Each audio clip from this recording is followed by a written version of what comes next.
Ofgem has just announced the energy price cap will fall by 7% from the 1st of July, meaning energy prices will still be 10% higher than they were a year ago. But as Nick was saying earlier, it will be helpful to some people, won't it? And we have had lots of people getting in touch. The average price, we think, we've done our maths, Martin Lewis will be here soon to do the proper maths, but it's about £129 annually. That's the average. Of course, don't just suddenly turn your heating on and open the windows, because it depends on how much you use. Your reactions to this so far, though, you know, it's as we said, yes, that it's great they're coming down, but what happens in winter? Will they go back up again? Because, of course, we all use less energy in the summer. Well, this is the first time in a year that the price cap has dropped, 3 increases in a row. Martin Lewis joins us now to explain what it all means for you. Martin, it's lovely to be talking about things going down at least, doesn't it? But I'm sure you'll tell us the devil's in the detail.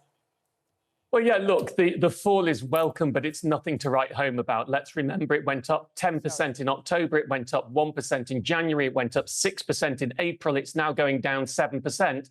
That puts us back to where we were at the start of the year. But this July, August and September, you're still going to be paying 10% more for energy than you did last July, August and September. Now, one thing, Kate, you will forgive me, I hate the quoting of that £129 figure for saving. It's a totally misleading figure. I've just had quite a go on a radio station about someone saying it, and I will explain why it's important. Martin, I'll brace myself. It's all right. Yeah, look, it's important people understand why.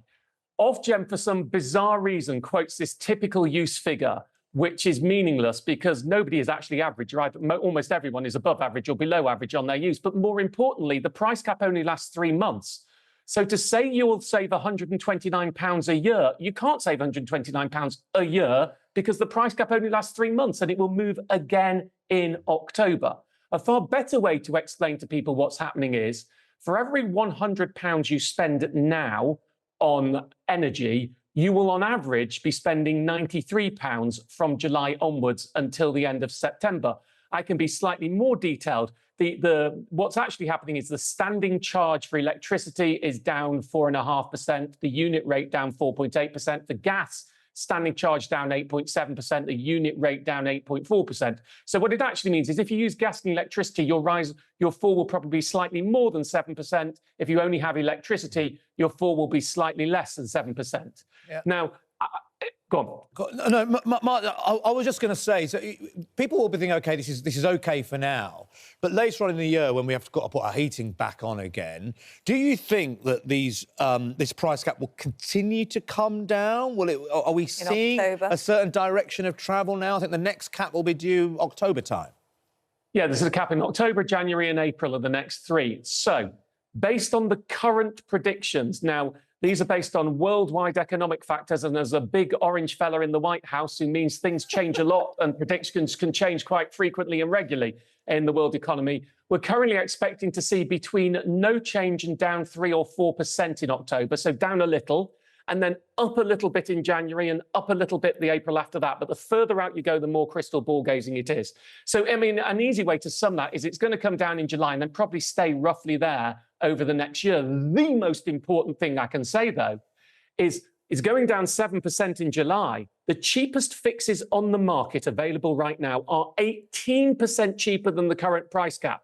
And if you look at the October prediction, down a little bit, then up in January, and then up again in April, if those predictions are right, at every point over the next year, you would be far better off to get yourself onto a cheap fix right now. And everybody other than those on prepayment meters is able to do so. And in fact, I've just done some research looking at every single point over the last 12 months. If you'd got the cheapest fix, you would have substantially undercut the price cap. And I have no reason to think that won't happen again. I can't promise it because there are variable factors in.